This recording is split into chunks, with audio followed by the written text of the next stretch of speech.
ইসলাম মানে অন্যরকম হৃদয় কাড়া আলো, ইসলাম মানে চেষ্টা করা হতে আরো ভালো, ইসলাম মানে মায়ে ভরা মধুর কোন ফুল, ইসলাম মানে জানা মাত্র ছেড়ে দেয়া ভুল। ওনারা বলেছিল স্টেজকে সরাবে, উপরে পর্দা দিবে। আমি বললাম দরকার নাই, দরকার নাই। যে যেই পরিস্থিতিতে আছি আমরা বসি, শান্ত হইতে হবে। এখানে আমি শান্ত হইতে বলবো, ভলান্টিয়ার্সরা মাইক নিয়ে শান্ত হইতে বলবে, আমাদের সম্মানিত উপস্থাপক উনি শান্ত হইতে বলবে। এগুলোর অপেক্ষায় না থেকে নিজ দায়িত্বে আমরা সবাই শান্ত থাকি, যাতে লালমনিরহাটের এই প্রোগ্রাম একটা ইতিহাস হয়ে থাকে বাংলাদেশে। ঠিক কিনা বলেন? এই লালমনিরহাটের ভাইয়েরা শুনেন, শত্রু কারা? যে সমস্ত অমুসলিম আমাদেরকে নিশ্চিহ্ন করে দিতে চায়, যে সমস্ত অমুসলিম আমাদের ভূখণ্ড থেকে আমাদেরকে তাড়িয়ে দিতে চায়, যে সমস্ত অমুসলিম আমার ধর্ম নিয়ে তুচ্ছতাচ্ছিল্য করে চিল্লায় বলেন ঠিক কিনা, তারা আমাদের শত্রু। সাধারণ অমুসলিমরা আমার শত্রু নয়। এই যে হিন্দুরা থাকে এরা আমার ভাই, বৌদ্ধরা আমার ভাই, খ্রিস্টানরা আমার ভাই, ইহুদিরা আমার ভাই। তারা দিনই ভাই নয়, তারা মায়ের পেটের ভাই নয়, তারা মানবিক দিক থেকে ভাই। ও মানুষ, আমিও মানুষ। ইসলাম মানুষকে সম্মান করে, চিল্লায় বলো ঠিক কিনা। যারা আমাদের অস্তিত্বকে নিশ্চিহ্ন করতে চায়, যারা আমাদের ভূখণ্ডকে দখল করতে চায়, যারা আমাদেরকে নিয়ে মকারি করে, ফান করে, টিটকারি করে, আমার ধর্ম নিয়ে খেলা করে, তাচ্ছিল্য করে, ওদের বিরুদ্ধে আমাদের জিহাদ। সাধারণ মুসলিম আমাদের শত্রু নয়। আপনি জানেন নিউ ইয়র্কে, আমি তো নিউ ইয়র্কে ছিলাম অনেকদিন, ওখানে ফিলিস্তিনিদের পক্ষে যখন আমরা মিছিল করেছি, অনেক ইহুদি আমাদের সাথে মিছিলে দাঁড়িয়েছে। কারণ ওরাও জানে এই ভূখণ্ড ফিলিস্তিনিদের ভূখণ্ড। আওয়াজ করে বলো লালমনিরহাট ঠিক কিনা। ইসরায়েলের রাজধানী খোদ তেল আবিবে অনেক ইহুদিরা বেঞ্জামিন নেতানিয়াহু তার বিরুদ্ধে মিছিল করেছে। তো তারা কি আমাদের শত্রু? না। অনেক খ্রিস্টান আমাদের সাথে আমাদের স্বার্থ রক্ষায় আমাদের পাশে দাঁড়িয়েছে। খেয়াল রাখবেন, হিন্দু আর হিন্দুত্ববাদ এক নয়, ইহুদি ধর্ম আর জায়নিজম এক নয়। জায়নিজমের বিরুদ্ধে আমাদের সংগ্রাম, আমাদের জিহাদ, চিল্লায় বলেন ঠিক কিনা। এই যে ফিলিস্তিনের ভাইয়েরা, তারা তাদের স্বাধীনতা সংগ্রামের জন্য লড়াই করছে, করে যাচ্ছে, আমরা এটাকে সমর্থন জানাই, চিল্লায় বলো ঠিক কিনা। কাশ্মীরের ভাইয়েরা স্বাধীনতার জন্য সংগ্রাম করছে, আমরা সেই সংগ্রামকে সমর্থন জানাই, আওয়াজ করে বলো ঠিক কিনা। যারাই আমাদের ইসলামকে নিশ্চিহ্ন করতে চায় তাদের বিরুদ্ধে আমাদের সংগ্রাম, আওয়াজ করে বলতে হবে ঠিক কিনা। ওই সমস্ত দুর্বৃত্তদের সাথে আমাদের কোনো সম্পর্ক নাই। আমরা যদি ঐক্যবদ্ধ থাকতে পারি, ওই দুর্বৃত্তরা চান্স পাবে না। আমরা ঐক্যবদ্ধ থাকতে রাজি আছি। লালমনিরহাটের ভাইয়েরা, আমরা ঐক্যবদ্ধ থাকলে ওই দুর্বৃত্তদের কালো হাত ভেঙে দিতে আমাদের সময় লাগবে না। তাদের কালো হাত ভেঙে দিতে রাজি আছো মুসলমান? কারা কারা রাজি? দু হাত তুলে দেখাও। প্রিয় ভাইরা, আমরা আর কাল বিলম্ব না করে মূল আলোচনায় চলে যেতে চাই। আজকে যে টপিকের উপর আমি কথা বলবো, টপিকটা হচ্ছে peaceful coexistence and communal harmony, শান্তিপূর্ণ সহাবস্থান এবং সাম্প্রদায়িক সম্প্রীতি। আমাদের বাংলাদেশে সাম্প্রদায়িক সম্প্রীতি আছে না নাই? আবহমান কাল থেকে আমরা মুসলিম, হিন্দু, বৌদ্ধ, খ্রিস্টান, পাহাড়ি, নৃগোষ্ঠী মিলেমিশে একাকার, আমরা সবাই মিলে বাংলাদেশ। আওয়াজ করে বলেন ঠিক কিনা। আমাদের পারস্পরিক সম্প্রীতি, ভালোবাসা, সৌহার্দ্যপূর্ণ আচরণ, বোঝাপড়া, এটা বেশ মজবুত, বেশ মজবুত। তবে মাঝে মাঝে আমাদের এই সম্প্রীতির ভেতরে অনেকে ফাটল ধরাতে চায়। আমরা যে সুখে আছি, শান্তিতে আছি, এটা অনেকের ভালো লাগে না, ঠিক কিনা বলেন। আমাদের মধ্যে সাম্প্রদায়িক সম্প্রীতি, সৌহার্দ্যপূর্ণ আচরণ, ভালোবাসা, এটা আবহমান কাল ধরে আছে। তার প্রমাণ, আমরা তাফসিরুল মাহফিলের আয়োজন করলে আমাদের হিন্দু ভাইরা ডিস্টার্ব করেন, ঠিক কিনা। এবং আমি যদি বলি হাত তোলেন, হিন্দু ধর্মের কারা কারা এসেছেন, কত শত কত হাজার যে হাত উঠবে, আপনি অবাক হয়ে যাবেন। আমি চাচ্ছি না হাত উঠাতে। খুলনাতে সর্বশেষ যে আমি প্রোগ্রাম করে গেলাম, সেখানে কয়েকশ হিন্দু ভাই আসছে আমাদের আলোচনা শুনতে, আলহামদুলিল্লাহ। অনেক বৌদ্ধরা আসে, অনেক খ্রিস্টানরা আসে। এবার সফরেও অনেক হিন্দু ভাইরা আমার সাথে দেখা করেছে, তারা বলেছে হুজুর আমরা আপনার আলোচনা শুনি। আলহামদুলিল্লাহ বলেন। So it's our responsibility to present our religion to our non-Muslim brothers and sisters. আমাদের অমুসলিম ভাই বোনদের কাছে ইসলামের সৌন্দর্য তুলে ধরা এটা আমাদের দায়িত্ব। We all are the ambassador of Islam. আমরা প্রত্যেকে দায়িত্বশীল, আমরা প্রত্যেকে এক একজন ইসলামের অ্যাম্বাসেডর। আলহামদুলিল্লাহ বলেন। এজন্য এমন ভাবে the beauty of Islam, ইসলামের সৌন্দর্য আমাদেরকে ফুটিয়ে তুলতে হবে যাতে করে নন মুসলিমরা শাহাদা পড়ে কালিমা পড়ে মুসলমান হয়ে যায়। অনেক নন মুসলিম ভাই বোন আমাদের হাতে শাহাদা পড়ে কালিমা পড়ে মুসলমান হয়েছে অনেক। সো আমরা যেন ইসলামের বিউটিটাকে তুলে ধরতে পারি এবং এই যে সম্প্রীতি এটাকে যেন আমরা অটুট রাখতে পারি। আদতে আদতে বাংলাদেশের ইতিহাস বলে আমাদের দেশে কোনো দাঙ্গা নাই, আছে? লালমনিরহাটের ভাইরা আওয়াজ করে বলেন আমাদের দেশে হিন্দু মুসলিম দাঙ্গা আছে? আমরা ভাই ভাই, আওয়াজ করে বলুন তো আমরা কি ভাই ভাই। কিন্তু কিছু দুষ্ট লোক আছে, তারা আমাদের সম্পর্কের মধ্যে ফাটল ধরাতে চায়, ঠিক কিনা বলেন? মাঝে মাঝে ঝগড়া লাগাতে চায়। দেখবেন পত্রপত্রিকায় দেখা যায় বিভিন্ন ধর্মীয় উপাসনালয়গুলোতে হামলা চালানো হয়। এগুলো রাজনৈতিক উদ্দেশ্য প্রণোদিত, এগুলোর সাথে ইসলামের কোনো সম্পর্ক নাই। এজন্য এই দুর্বৃত্তদের ব্যাপারে আমাদের সাবধান থাকতে হবে। আমরা সবসময় যেমনি ঐক্যবদ্ধ, ইউনাইটেড, আমরা যদি এরকম ইউনাইটেড থাকি এই সমস্ত দুর্বৃত্তদের কালো হাত ভেঙে দিতে আমাদের 1 ঘন্টাও লাগবে না। চিল্লায় বলো ঠিক কিনা? আমরা সংঘবদ্ধ থাকবো। এই যে আমাদের পিসফুল কোএক্সিস্টেন্স, শান্তিপূর্ণ সহাবস্থান। হিন্দুরা পূজা করে, যেদিন হিন্দুদের পূজা অনুষ্ঠান আমরা ওই দিন তাফসির মাহফিল করি না, ঠিক কিনা বলেন? যেদিন আমাদের তাফসিরুল কোরআনের প্রোগ্রাম ওই দিন আমাদের হিন্দু ভাইরা ডিস্টার্ব করে না। সুবহানাল্লাহ। হিন্দুদের পূজা অনুষ্ঠানে মাদ্রাসার ছাত্র যে পাহারা দেয়, গোটা বিশ্বে এরকম দৃষ্টান্ত নজির বিরল, ঠিক কিনা বলেন? আইন শৃঙ্খলা বাহিনীর পাশাপাশি মাদ্রাসার ছাত্ররা যে সেখানে পাহারা দেয়, গোটা পৃথিবীতে এই দৃষ্টান্ত আপনি পাবেন। মাদ্রাসার ছাত্ররা তারা তো কোরআনের ধারক, তারা হাদিসের ধারক, তারা কেন মন্দির পাহারা দিবে? এই সম্প্রীতিকে ধরে রাখার জন্য, এই সৌহার্দ্যকে ধরে রাখার জন্য, আমাদের পারস্পরিক ভালোবাসাকে অটুট রাখার জন্য। আওয়াজ করে বলতে হবে ঠিক কিনা?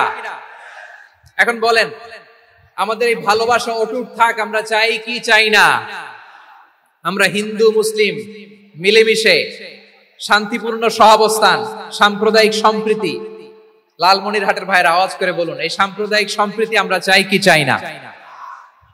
আল্লাহ এই দেশকে তুমি বরকতময় করো, বাংলাদেশকে তুমি শান্তিময় করো। আওয়াজ করে সবাই বলেন আমিন। এই জায়গাটাতে সামান্য একটু আওয়াজ হচ্ছিল, এটাও থেমে গেছে। আলহামদুলিল্লাহ, আলহামদুলিল্লাহ। এখন একেবারে everything is in my control. মাশাআল্লাহ। ঠিক আছে, আমি মূল আলোচনায় যাই। প্রিয় ভাইরা, আমি বলেছিলাম আমার আলোচনার বিষয় হচ্ছে শান্তিপূর্ণ সহাবস্থান, সাম্প্রদায়িক সম্প্রীতি। আমরা দেখবো ইসলাম আমাদেরকে কি কি দিক নির্দেশনা দেয়। আমরা দেখবো যে রাসূল সাল্লাল্লাহু আলাইহি ওয়াসাল্লাম এই পিসফুল কোএক্সিস্টেন্সের জন্য আমাদের কি শিখিয়েছেন, কি কি গাইডলাইন দিয়েছেন। আমরা 1, 2, 3, 4 করে এগুলো আপনাদের সাথে শেয়ার করব। আমি আপনাদের খেদমতে সূরাতুল আনআমের 108 নম্বর আয়াত তেলাওয়াত করেছি। এখানে আল্লাহ রাব্বুল ইজ্জা ওয়াল জালাল তিনি ইরশাদ করছেন, ওয়ালা তাসুবুল্লাযীনা ইয়াদউনা মিন দুনিল্লাহি ফায়াসুবুল্লাহা আদওয়ান বিগাইরি ইলম কাযালিকা যায়্যান্না লিকুল্লি উম্মাতিন আমালাহুম সুম্মা ইলা রাব্বিহিম মারজিউহুম ফায়ুনাব্বিউহুম বিমা কানু ইয়ামালুন। রব্বুল আলামিন বলেন, গোলাম ও আমার ইমানদার বান্দারা শোনো শোনো, ও আমার বিশ্বাসী বান্দারা শোনো শোনো, লা তাসুবুল্লাযীনা ইয়াদউনা মিন দুনিল্লাহ ফায়াসুবুল্লাহা আদওয়ান বিগাইরি ইলম।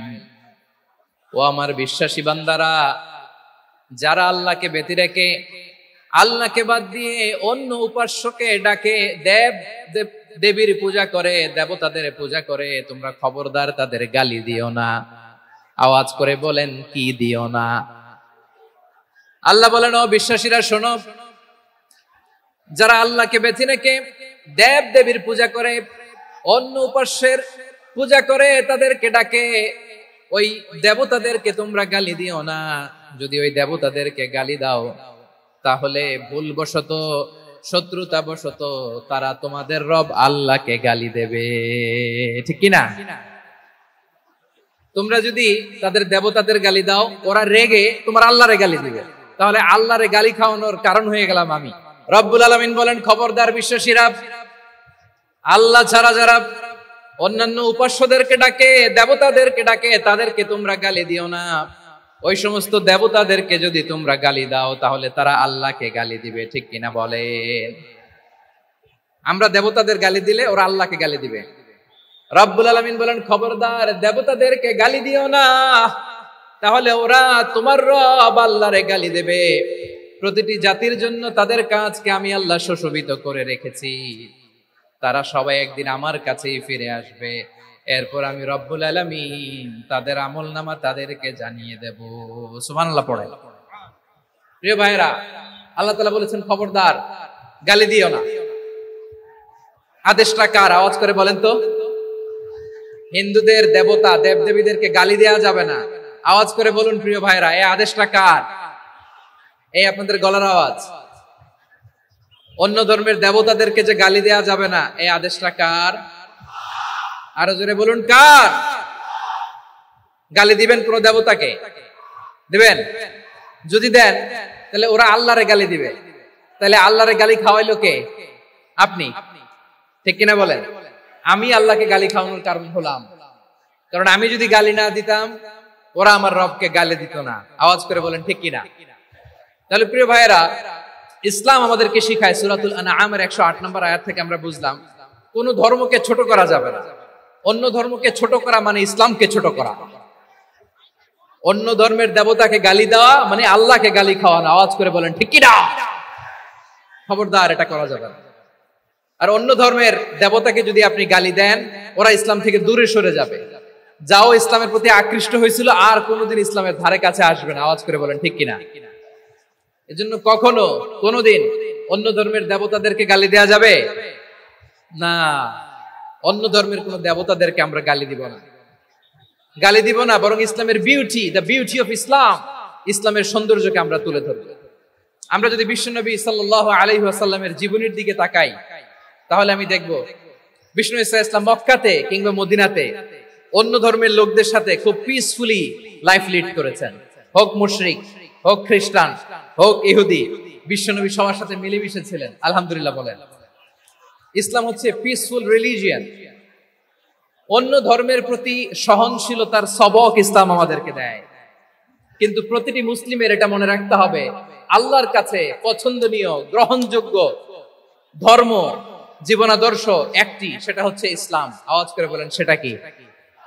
লালমনিরহাটের ভাইরা আওয়াজ করে বলুন, আল্লাহর কাছে মনোনীত ধর্ম একটি, সেটা কি? এজন্য রব্বুল আলামিন বলেন, ইন্নাদ-দীনা ইনদাল্লাহিল ইসলাম, আল্লাহর কাছে মনোনীত, গ্রহণযোগ্য, অ্যাকসেপ্টেড ধর্ম মতাদর্শ একটা, সেটা হলো ইসলাম। ইসলাম ছাড়া অন্য কোন ধর্ম যদি কেউ তালাশ করে, তার ওই ধর্ম আল্লাহ গ্রহণ করবে না। ওমাইয়াবতাগি গায়রাল ইসলামি দীনান ফালাই ইউকবালা মিন ওয়া হুয়া ফিল আখিরাতি মিনাল খাসিরিন।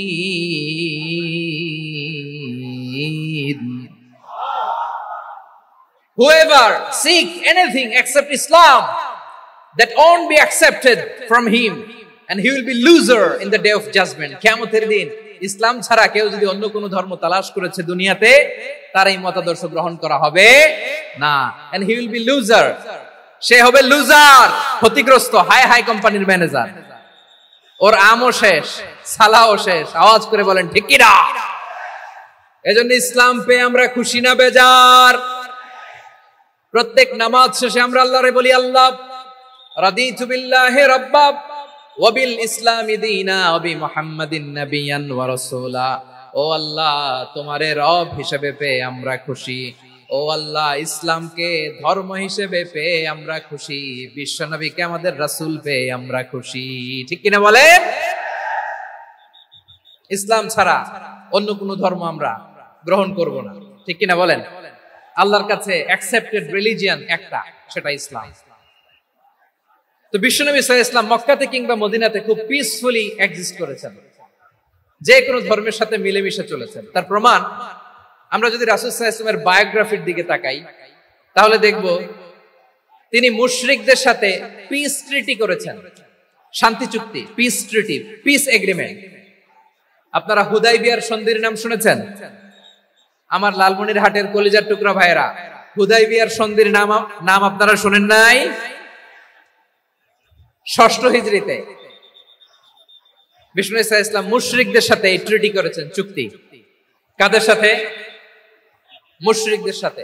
আমরা তো মুসলমান বসতে পারি না, আমরা দুই মুসলিম ভাই একসাথে বসে চা খেতে পারি না, গল্প করতে পারি না। বিষ্ণু ঈসা ইসলাম মুশরিকদের সাথে ট্রিটি করেছেন, হুদাইবিয়ার সন্ধি। এই সন্ধির আগে মক্কা থেকে কেউ মদিনায় যেতে পারে না, মদিনা থেকে কেউ মক্কায় যেতে পারে না। কিন্তু এই সন্ধির পরে ট্রাফিক স্বাভাবিক হয়ে গেল। মক্কার লোকেরা মদিনায় আসতে পারে, মদিনার লোকেরা মক্কায় আসতে পারে। এটাকে বলে সুলহে হুদাইবিয়া, the peace agreement of Hudaybiyyah, শান্তি চুক্তি। আমরা পৃথিবীতে এখন অনেক শান্তি চুক্তির নাম শুনি, এগুলো সব the piece treaty of Hudaibiya থেকে কপি করা। আল্লাহু আকবার। তাহলে বিশ্বনবী সাল্লাল্লাহু আলাইহি সাল্লাম তিনি যে শান্তিপূর্ণ সহাবস্থানে বিশ্বাসী ছিলেন, মুসলমানেরা যে অন্য ধর্মের প্রতি সহনশীল, তার প্রমাণ হচ্ছে এই পিস ট্রিটি। শুধু তাই নয়, মাইকের সাউন্ডটা একটু বাড়াই দিতে হবে, খুব দুর্বল, একটু মজবুত করতে হবে, আর একটু ক্লিন করতে হবে, আর সবগুলা জায়গায় সাউন্ড যাচ্ছে কিনা একটু ক্রস চেক করতে হবে। হ্যাঁ, পাবেন দিচ্ছে mic operator, he is trying his level best, দিচ্ছে। মাইক অপারেটর যিনি আছেন, প্রতিটি জায়গায় প্রতিটি সাউন্ড বক্সে যেন আওয়াজ পাওয়া যায়, একটু ক্রস চেক করেন, সাউন্ডটাকে একটু স্ট্রং করে দেন। হ্যাঁ, ঠিক আছে, মাশাআল্লাহ। এদিকে তাকান, এদিকে। মক্কার পার্ট গেল, পিস এগ্রিমেন্ট করলেন, শান্তি চুক্তি। বিষ্ণু ঈসা ইসলাম মদিনায় যে কি করলেন? মদিনায় যে বিষ্ণু ঈসা ইসলাম মদিনা চার্টার করলেন, মদিনা সনদ, সাহিফাতুল মদিনা, এটার বলে মদিনা চার্টার। যে ওয়েস্টে, ইউরোপে, আমেরিকাতে তারা অনেক চার্টার করে, সব চার্টার মদিনা চার্টার থেকে কপি করা। আওয়াজ করে পড়েন সুবহানাল্লাহ। বিষ্ণু ঈসা ইসলাম মদিনায় গেলেন, মদিনাতে মুসলিম, মুশরিক, ইহুদি, এই তিন ধর্মের লোক মিলে সব স্টেক হোল্ডার যারা আছে সবাইকে নিয়ে বিষ্ণু ঈসা ইসলাম মদিনা চার্টার করলেন, মদিনা সনদ। পড়েন সুবহানাল্লাহ। শুধু তাই নয়, মক্কাতে বিশ্বনবী পিস এগ্রিমেন্ট করলেন, শান্তি চুক্তি মুশরিকদের সাথে। মদিনাতে যে বিশ্বনবী মদিনা চার্টার করলেন, মদিনা সনদ করলেন ইহুদিদের সাথে। আবার মদিনাতে বিশ্বনবী ইহুদিদের সাথে পিস ডায়ালগ করলেন, ইন্টারফেথ ডায়ালগ করলেন, আন্তধর্মীয় সংলাপ করলেন। যে সংলাপের মূল ভিত্তি ছিল তাওহীদ। মূল ভিত্তি ছিল কি? তাওহীদ। বিশ্বনবী ইহুদিদেরকে ডাকলেন, আহ্বান করলেন, কুল ইয়া আহলাল কিতাবি তাআলাউ ইলা কালিমাতিন সাওয়াইন বাইনানা ওয়া বাইনাকুম আল্লা না'বুদা ইল্লাল্লাহ ওয়া লা নুশরিকা বিহি শাইআন ওয়া লা ইয়াত্তাখিযা বা'দুনা বা'দান আরবাবাম মিন দুনিল্লাহ فإن تولوا فقولوا اشهدوا بأننا مسلمون। সুবহানাল্লাহ পড়েন। বিশ্বনবী মদিনার ইহুদিদের ডেকে বললেন, ও ইহুদিরা, শোনো শোনো, আসো এমন একটা আদর্শের প্রশ্নে আমরা একত্রিত হই, যে আদর্শের প্রচার তোমাদের নবীরাও করেছে, আমিও করি, যে আদর্শের কথা তোমাদের পবিত্র ধর্মগ্রন্থগুলোতে আছে, আমার কোরআনেও আছে। সেটা হলো তাওহীদ। আমরা এক আল্লাহ ছাড়া কারো ইবাদত করব না, আল্লাহর সাথে কাউরে শরীক করব না, আল্লাহ ছাড়া কাউরে রব মানব না। পড়েন সুবহানাল্লাহ। তাহলে আমার প্রিয় লালমনিরহাটের ভাইরা, মদিনাতে যেয়ে তিনি মদিনা চার্টার করলেন, মদিনা সনদ, পিস ডায়ালগ করলেন, শান্তির সংলাপ, ইন্টারফেথ ডায়ালগ করলেন, আন্তঃধর্মীয় সংলাপ যার ভিত্তি ছিল তাওহীদ। সুবহানাল্লাহ পড়েন। তাহলে অন্য ধর্মের প্রতি সব সময় ইসলাম সহনশীল, টলারেন্স। যদি আপনি দেখতে চান ইসলামের নবী বিশ্ব নবীর দিকে তাকান, ঠিক কিনা বলেন? আমরা তো সংখ্যালঘুদের রাইটস প্রোটেক্ট করার জন্য কত আইন বানাই, কত বৈঠক করি, কত সংবাদ সম্মেলন করি। বিশ্বনবী সাল্লাল্লাহু আলাইহি ওয়াসাল্লাম সংখ্যালঘুদের রাইটস এর শুনলে আপনি অবাক হয়ে যাবেন। বিশ্বনবী বলেন, আলা মান যালামা মুআহাদান আও ইনতাকাসাহু আও কাল্লাফাহু ফাওকা তাআতিহি আও কাল্লাফাহু ফাওকা তাকাতিহি আও আখাযা মিনহু শাইআন বিগাইরি তিবি নাফসিন ওয়া আনা হাজিজুহু ইয়াউমাল কিয়ামা। খবরদার, জেনে রাখো, কেউ যদি কোনো সংখ্যালঘুর উপরে অত্যাচার করে, কোন সংখ্যালঘুর প্রাপ্য থেকে যদি কেউ কাউকে ঠকায়, সংখ্যালঘুর উপর যদি কেউ কষ্ট দেয়, কোন সংখ্যালঘুর সম্পদ যদি কেউ জোর করে কেড়ে নেয়, আমি কিয়ামতের দিন বিশ্বনবী ওই সংখ্যালঘুর পক্ষে আর ওই মুসলমানদের বিপক্ষে বাদী হয়ে দাঁড়াবো। সুবহানাল্লাহ বলতে পারলেন না? আল্লাহু আকবার। আপনি নামাজি, আপনি মুসল্লি, আপনি হাজী সাহেব, তাহাজ্জুদ পড়তে পড়তে কপালে দাগ ফেলে দিছেন, আপনার প্রতিবেশী হিন্দু, ভাবছেন আমার তো পাওয়ার আছে, ওর জমিটা দখল করি। বিশ্বনবী বলেন, কিয়ামতের দিন ওই হিন্দুর পক্ষে তোর বিরুদ্ধে আমি বাদী হয়ে দাঁড়াবো। পৃথিবীর কোন ধর্মে এরকম স্টেটমেন্ট পাবেন? পাবেন? আপনি ভাবছেন আপনি নামাজ পড়লে হাজী সাহেব কপালে দাগ ফেলাই দিলে আপনি সেলসেলায় জান্নাতে চলে যাবেন না?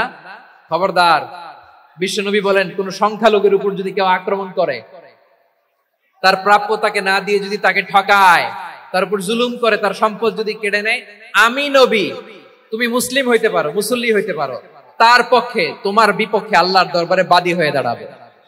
আচ্ছা লালমনিরহাটের ভাইরা, কথা বুঝতে পারলে আওয়াজ করে উত্তর দেন। বিশ্বনবী যদি কারো বিপক্ষে দাঁড়ায় কিয়ামতের দিন, আই রিপিট, আমি আবারও বলছি, বিশ্বনবী যদি কিয়ামতের দিন কারো বিপক্ষে দাঁড়ায়, ও তো সেলসেলায়া জান্নাতি, তাই না? জান্নাতি না? যে নবীর সুপারিশ ছাড়া জান্নাতের গেটও দেখা যাবে না, ওই নবী যদি বলে তোর বিপক্ষে আমি বাদী হয়ে দাঁড়াবো, ওই জান্নাতে আর ঢোকার কোন সুযোগ আমাদের থাকবে? এখানেই শেষ না আমার প্রিয় লালমনিরহাটের ভাইয়েরা, এখানেই শেষ নয়। বিশ্বনবী বলেন, মান কাতালা মুআহাদান, বুখারীর বর্ণনা, মান কাতালা মুআহাদান লাম ইয়ারাহ রাইহাতাল জান্নাহ। কেউ যদি, কোন মুসলিম যদি অন্যায় ভাবে কোন সংখ্যালঘুকে হত্যা করে, কোন হিন্দুকে হত্যা করে, কোন বৌদ্ধরে হত্যা করে, অন্যায় ভাবে কোন মুসলিম যদি কোন সংখ্যালঘুরে হত্যা করে, জান্নাতে যাওয়া তো দূরের কথা, ওই মুসলিম জান্নাতের ঘ্রাণও পাবে না। সেই বুখারীর বর্ণনা, মান কাতালা মুআহাদান লাম ইয়ারাহ রাইহাতাল জান্নাহ ওয়া ইন্না রিহাহা লা ইউজাদু মিন মাসিরাতি 40 আমা। যে জান্নাতের ঘ্রাণ 40 বছর দূরের রাস্তা থেকেই পাওয়া যায়। সুবহানাল্লাহ পড়েন। প্রিয় ভাইরা, এখান থেকে জান্নাতে পৌঁছতে লাগবে 40 বছর। এত দূর, কত বছর? সবাই বলেন কত বছর? এখান থেকে জান্নাতে পৌঁছতে লাগবে 40 বছর। এত দূরে থাকতেই জান্নাতের ঘ্রাণ আপনার নাকে এসে ধাক্কা মারবে। বিশ্বনবী বলেন, যে ব্যক্তি কোন সংখ্যালঘুকে হত্যা করে, জান্নাতের ঘ্রাণ তো পাবেই, জান্নাতে তো ঢুকতে পারবেই না, জান্নাতের ঘ্রাণও তার নাকে লাগবে না। পড়েন নাউযুবিল্লাহ। তাহলে সংখ্যালঘুদের ব্যাপারে ইসলামে অধিকার দেয়া আছে না নাই? লালমনিরহাটের ভাইয়ের আওয়াজ করে বলেন, আমার সংখ্যালঘু হিন্দু ভাইদের রাইটস, অধিকার আমাদের ইসলামে প্রোটেক্টেড আছে না নাই? এখানেই শেষ না। বিষ্ণু ইসলাম আপনার অমুসলিম প্রতিবেশীর সাথে ভালো আচরণ করতে বলেছে। আমাদের হয় না, এটা মুসলিম পাড়া, ওটা বৌদ্ধ পাড়া, হয় না? অনেক সময় হয় না, এটা আমাদের মুসলিম পাড়া, ওইটা হিন্দু পাড়া, এরকম আছে না নাই? লালমনিরহাটে নাই না? আছে? হিন্দু যদি আপনার প্রতিবেশী হয়, কি করবেন? ওরে কষ্ট দিবেন নাকি? কেন? ও তো হিন্দু, ও তো আমার আল্লাহরে ডাকে না, ওরে কষ্ট দিলে জায়েজ হবে না? খবরদার। বিষ্ণু ইসা ইসলাম বলেন, মান কানা ইউমিনু বিল্লাহ ওয়াল ইয়াউমিল আখির ফালিউকরিম জারাহ, যে আল্লাহ বিশ্বাস করে আর আখিরাতে বিশ্বাস করে সেজন্য প্রতিবেশীর সাথে ভালো আচরণ করে। সুবহানাল্লাহ। কলিজা জুড়ায় যায় না আমার নবীর কথাগুলো শুনলে? যে আল্লাহ বিশ্বাস করে, যে আখিরাতে বিশ্বাস করে সেজন্য প্রতিবেশীর সাথে ভালো আচরণ করে। এখানে বলছে মুসলিম প্রতিবেশী বলছে, নামাজি প্রতিবেশী বলছে, আল্লাহওয়ালা প্রতিবেশী বলছে না। প্রতিবেশী আস্তিক হোক নাস্তিক হোক, প্রতিবেশী মুমিন হোক মুশরিক হোক, প্রতিবেশী হইলেই তার সাথে ভালো আচরণের দরকার আছে না নাই? আমার প্রিয় লালমনিরহাটের ভাইরা, বিষ্ণু ইসা ইসলাম ওনার ইহুদি প্রতিবেশীদের দেখাশোনা করতেন। আওয়াজ না শোনা যাক, আমারও তো দেখা যায়, আমারও তো দেখা যায়। তাকায় থাকেন, তাকায় থাকলে সওয়াব হবে। কোরআনের কথা যেখান থেকে হয় এদিকে তাকায় থাকলেই বরকত। তাকায় থাকেন। জি জি, মাইক, আমি তো আর মাইক ঠিক করতে আসি না এদিকে, এই মাইক ঠিক করব ওই মাইক ঠিক করব, ওদিকে পাইলট বলবে হুজুর চলে আসেন। জি বসুন বসুন, মাশাআল্লাহ। হ্যাঁ খুব শান্ত, ঠিক আছে। পুলিশ ভাইরা না খেয়ে দিনরাত আপনারা যাতে সুশৃঙ্খল একটা প্রোগ্রাম উপহার পান এটাই চেষ্টা করতেছে, আপনাদেরকে কষ্ট দিতে আসে নাই, একটু একটু সহযোগিতা করেন। জি মাশাআল্লাহ, হ্যাঁ ঠিক আছে। আমার প্রিয় ভাইরা, প্রতিবেশী আস্তিক হোক নাস্তিক হোক, মুসলিম হোক হিন্দু হোক, তার সাথে ভালো আচরণ করতে হবে। বিষ্ণু ইসা ইসলাম ওনার ইহুদি প্রতিবেশীর বাসায় যেতেন। কোন প্রতিবেশী? ইহুদি। আওয়াজ করে বলেন, কোন প্রতিবেশী? ইহুদি। এক ইহুদি কিশোর বিষ্ণু ইসা ইসলামের খেদমত করতে, ইহুদি ছেলে আমার নবীর খেদমত করতো, তারা ছিল নবীর প্রতিবেশী। তো অনেকদিন হয় ইহুদি ছেলেটা আসে না। বিষ্ণুনবী খোঁজ দিলেন, ঘটনা কি? একটা ইহুদি ছেলে না আমার খেদমতে আসতো, ছেলেটা কই? খোঁজ নিয়ে জানলেন ছেলেটা অসুস্থ। বিষ্ণু ইসা ইসলাম ওই ইহুদির বাড়িতে চলে গেলেন ওই ছেলেটাকে দেখা করার জন্য, ভিজিট করার জন্য। সুবহানাল্লাহ পড়বেন না? গেলেন, যে দেখে ইহুদি ছেলেটা মুমূর্ষ, জান জান যায় যায় ভাব, বিছানায় পড়ে আছে, তার বাবা দাঁড়ানো। বিশ্বনবী তার মাথার পাশে বসলেন, মাথায় হাত বুলিয়ে দিলেন, আর ছেলেটাকে বললেন আসলিম, হে ইহুদি ছেলে আসলিম, ইসলাম ধর্ম গ্রহণ করো। তো ছোট্ট ছেলে ভাবে আমরা ইহুদি, এখন ইসলাম ধর্ম গ্রহণ করলে আব্বা যদি বকা দেয়, ফানাযারা ইলা ওয়াজহি আবি, ছেলেটা তার বাবার চেহারার দিকে তাকালো, দেখে আব্বা কি কয়। আব্বা যদি বলে তাইলে ইসলাম ধর্ম গ্রহণ করবে। ইহুদি ছেলেটা তার বাবার দিকে যখন তাকালো, ওর বাবা বলে আতি আবুল কাসিম, আবুল কাসিম যা বলে তাই করো। আবুল কাসিম হচ্ছে বিষ্ণু ইসলামের একটা কুনিয়াত, উপনাম। আমার রাসূলের বড় ছেলের নাম ছিল কাসেম। যেমন দেখবেন আমাদের এলাকায় কারো ছেলের বড় ছেলের নাম যদি হয় আব্দুল্লাহ, এরা আব্দুল্লাহর বাপ বলে ডাকে। কারো বড় মেয়ের নাম যদি হয় ফাতেমা, এরা কি ডাকে? ফাতেমার বাপ বলে না? তো বিষ্ণু ইসলামের বড় ছেলের নাম ছিল কাসেম। ইহুদি বাবা বলল আতি আবুল কাসেম, আবুল কাসেম যা বলে তাই শোনো, মানে মোহাম্মদ যা বলে তাই শোনো। এই কথা শুনে ছেলে সাহস পাইছে, ছেলে আবার পড়তে আরম্ভ করলো আশহাদু আল্লাহ ইলাহা ইল্লাল্লাহ ওয়া আশহাদু আন্না মুহাম্মাদার রাসূলুল্লাহ, পড়েন আল্লাহু আকবার। বিশ্বনবীর আহ্বান শুনে ওই আহ্বানে সাড়া দিয়ে ইহুদি ছেলে শাহাদা পড়ে মুসলমান হয়ে গেল। তার হৃদয়টারে ঈমানের নূর দিয়ে আলোকিত করে দিল কে? প্রিয় ভাইরা, এবার রাসূল সাল্লাল্লাহু আলাইহি ওয়াসাল্লাম বের হয়ে আসলেন ঘর থেকে, আর বললেন আলহামদুলিল্লাহিল্লাযী আনকাযাহু মিনান নার, প্রশংসা সে আল্লাহর যে আল্লাহ জাহান্নামে চলে যাচ্ছিল প্রায় এমন একটা লোককে মুহূর্তের মধ্যে কালেমায়ে শাহাদাতের বদৌলতে জান্নাতি বানায় দিলেন। আওয়াজ করে পড়েন সুবহানাল্লাহ। এই হাদিস থেকে আমরা কি শিখলাম? What is the moral of the story? এক নাম্বার স্টোরি হলো, প্রতিবেশী ইহুদি হোক হিন্দু হোক, যাবেন, সুসম্পর্ক রাখবেন, উপহার দিবেন, বিপদে পাশে দাঁড়াবেন, তাইলেই তো আপনাদের প্রতি, মুসলমানদের প্রতি তারা আকৃষ্ট হবে, ঠিক কিনা বলেন?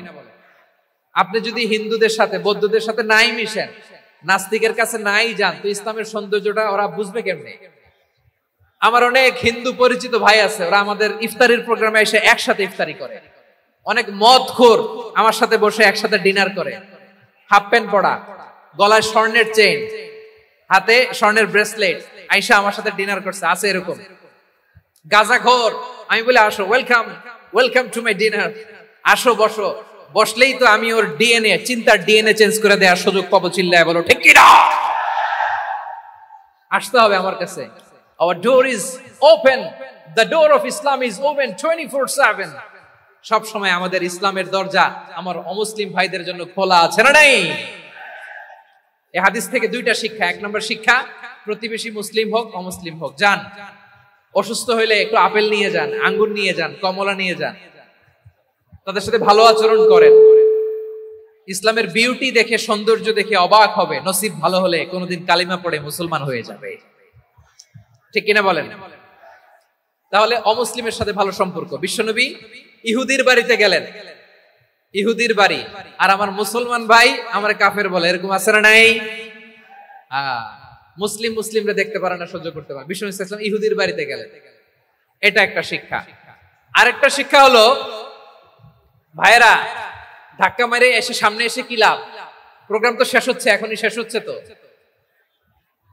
এই যে আমাদের বকশি ভাই ওয়াদা নিল, হাত তোলালো, মিম বলে এত কথা বললো, তো আমি জেলায় জেলায় যে খালি হাত নাড়াই তোমাদের জন্য নাকি? হ্যাঁ, হাত নাড়াই শুধু। এই ধাক্কাইতে ধাক্কাইতে এদিকে এসে হাত নাড়াইতেছে, হয়েছে তো, দেখলাম তো, ঠিক আছে, মাশাআল্লাহ, অনেক সুশৃঙ্খল, অন্যান্য যে কোনো জেলার জন্য সুশৃঙ্খল। আমার দিকে তাকাও, আমার দিকে তাকাও, ঠিক আছে। এই যে দাঁড়িয়ে আছে, একটা ছেলে নড়ে না, দেখছেন? মাশাআল্লাহ মাশাআল্লাহ মাশাআল্লাহ। হ্যাঁ, এইভাবেই। আর কয়েকটা মজাদার কথা আছে, শোনো। এই হাদিস থেকে আমাদের শিক্ষা হলো, আমার প্রতিবেশী যেই ধর্মের হোক আমি সম্পর্ক রাখবো। অসুস্থ হলে যাব, কি বলেন ভাইরা? যাবেন না? যাবেন না আপনারা? আচ্ছা, 2 নম্বর শিক্ষা হলো, বিষ্ণু ঈসা ইসলামের খাদেম ছিল ইহুদি, এতদিন খেদমত করলো, একদিনও বিশ্বনবী ওরে কালিমার দাওয়াত দেয় নাই। কারণ কি? বিশ্বনবী একটা ভালো সময়ের অপেক্ষা করতেছিলেন, প্রপার টাইমিং। দাঈর কাজ হচ্ছে দাঈ ইলাল্লাহ, সে হচ্ছে সুযোগ সন্ধানী। দাঈ সুযোগ খোঁজে, কখন দাওয়া দিলে ব্যাটে বলে হবে, ঝোপ বুঝে কোপ মারে, ঠিক কিনা বলেন? বিষ্ণু ইসলাম ভালো সময়ের অপেক্ষা করতেছিলেন, দেখি ভালো সময় আসুক আসুক আসুক আসুক। আস্তে আস্তে এমন সময় আসছে, ছেলে এবার মুমূর্ষ। অসুস্থ ব্যক্তির হৃদয় অত্যন্ত নরম থাকে। হসপিটালে যখন কেউ যায় তার হৃদয়টা বড্ড নরম থাকে, মৃত্যুর ভয়ে তার অন্তরটা নরম থাকে, ঠিক কিনা বলেন? এই প্রপার টাইমিং এর অপেক্ষা করতেছিলেন। যখনই টাইমিং পেয়েছেন, দাওয়াত দিলেন, পড়ো লা ইলাহা ইল্লাল্লাহ, সুবহানাল্লাহ পড়েন সবাই। তাহলে ইসলাম অমুসলিম প্রতিবেশীর সাথে ভালো আচরণ করতে বলে। ইসলাম অমুসলিম মাতা পিতার সাথেও ভালো আচরণ করতে বলে। মাতা পিতা যদি অমুসলিম হয়, তারে ফেলে দিতে পারবেন? পারবেন? পারবেন? আমার লালমনিরহাটের ভাইরা, অনেক হিন্দু ছেলে আমাদের হাতে শাহাদা পড়ে মুসলিম হয়, কিন্তু ওর মা মুসলমান হয় নাই, বাবাও হয় নাই। এরকম আছে না নাই? তো ও হয়েছে মুসলিম, মা বাপ হিন্দু, এখন মা বাপ কি বাদ? হ্যাঁ, মা বাপ বাদ দেয়া যাবে? যেই মা আপনারে 9 মাস 8 মাস পেটে ধারণ করলো, আপনার মায়ের নার ছেঁড়া ধন, আপনি ওই মারে বাদ দিতে পারবেন? যে মায়ের বুকের তাজা দুধ খেয়ে আপনি আজকে বাড়ন্ত তাজা তরতাজা, মায়ের এক ধারে দুধের দাম, কাটিয়া গায়ের চাম, পাপুষ বানাইলে ঋণের শোধ হবে না, এমন দরদি ভাবে কেউ হবে না আমার মাহা গো। মায়ের এক ধারে দুধের দাম, কাটিয়া গায়ের চাম, পাপুষ বানাইলে ঋণের শোধ হবে না, এমন দরদি ভাবে কেউ হবে না আমার মাহা গো, ঠিক কিনা? মাকে তো বাদ দেয়া যায় না। وَقَضَى رَبُّكَ أَلَّا تَعْبُدُوا إِلَّا إِيَّاهُ وَبِالْوَالِدَيْنِ إِحْسَانًا। আল্লাহ বলে, অবধারিত 2টা ভার্ডিক্ট তোমাদের জন্য, এক আল্লাহর ইবাদত করবা আর মা বাবার প্রতি ইহসান করবা। আদেশটা কার? মা বাবার প্রতি ইহসান করতে হবে। আমার মা হিন্দু হোক, ভালো আচরণ করতে হবে, বৌদ্ধ হোক, ভালো আচরণ করতে হবে। আমার যে সমস্ত হিন্দু ভাইয়েরা মুসলিম হয়েছে, তোমাদের মা বাবা এখনো মুসলমান হয় নাই, তাদের সাথে ভালো আচরণ করতে হবে। আপনাদের খেদমত নিজে করতে হবে, অথবা খেদমতের ব্যবস্থা করাই দিতে হবে। মান্থলি যে খরচ লাগে এটা দিতে হবে। আরে তুমি এখন মুসলিম, তোমার মা বাবা হিন্দু, এখনই তো সুযোগ ইসলামের সৌন্দর্য দেখানো। এখন মা বাবা যদি দেখে আরে এটা হিন্দু থাকতে তো বদমাইশ ছিল, বেয়াদব ছিল, কি এমন ধর্ম সে গ্রহণ করলো যেটা গ্রহণের সাথে সাথে সে পাল্টে গেল? কি এমন ধর্ম সে গ্রহণ করেছে যেটা তার জীবনকে আলোকিত করে দিয়েছে? নসিব ভালো হইলে তারাও কালিমা পড়ে মুসলমান হয়ে যাবে। বিষ্ণু ইসলামের স্ত্রীর নাম ছিল আয়েশা রাদিয়াল্লাহু তাআলা আনহা, আবু বকর রাদিয়াল্লাহু তাআলা আনহুর মেয়ে। আবু বকর রাদিয়াল্লাহু তাআলা আনহুর আরেক মেয়ের নাম হচ্ছে আসমা। কি নাম? দুজনই আবু বকর রাদিয়াল্লাহু তাআলা আনহুর মেয়ে, আসমা আর আয়েশা। নাম দুইটা কেমন লাগে? আসমা নামটা কেমন লাগে? আয়েশা নামটা কেমন লাগে? সবার ভালো লাগে নাই? নাম দুটো আপনাদের ভালো লাগে?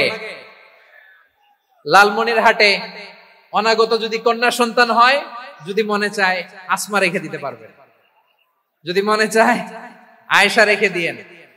দেশে বিদেশে এয়ারপোর্টে রাস্তা ঘাটে শুধু বলে হুজুর একটা নাম দেন, আমার ছেলের একটা নাম দেন, মেয়ের একটা নাম দেন। তো আমার মনে আছে যশোরের আদ্দিনের মাহফিলে আমি একটা দুইটা নাম দিয়েছিলাম। আজকে লালমনিরহাটের এই প্রোগ্রামে কন্যা সন্তান যদি হয় দুটা নাম দিলাম, আসমা কিংবা আয়েশা। ইনশাআল্লাহ পড়েন। দুজন বোন, এক মায়ের নাম, বাবা এক মা দুইজন। আয়েশা রাদিয়াল্লাহু তাআলা আনহার মায়ের নাম উম্মে রুমান, আর আসমা রাদিয়াল্লাহু তাআলা আনহার মায়ের নাম কুতাইলা বিনতে আব্দুল উজ্জা। আবু বকর রাদিয়াল্লাহু তাআলা আনহু 4টা বিয়ে করেছিলেন। তো একই ঘটনা ঘটেছে এই ফ্যামিলিতে। আসমা ইসলাম ধর্ম গ্রহণ করে মুসলিমা, কিন্তু তার মা কুতাইলা মুশরিকা।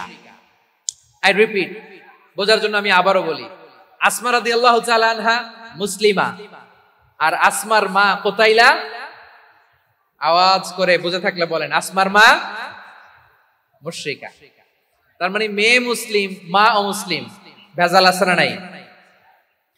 কিন্তু কুতাইলা আর ধৈর্য ধারণ করতে পারে না। নার ছেড়া ধন, কলিজার টুকরা ধন, কলিজার টুকরা সন্তান আসমারে দেখতে বড্ড মন চায়।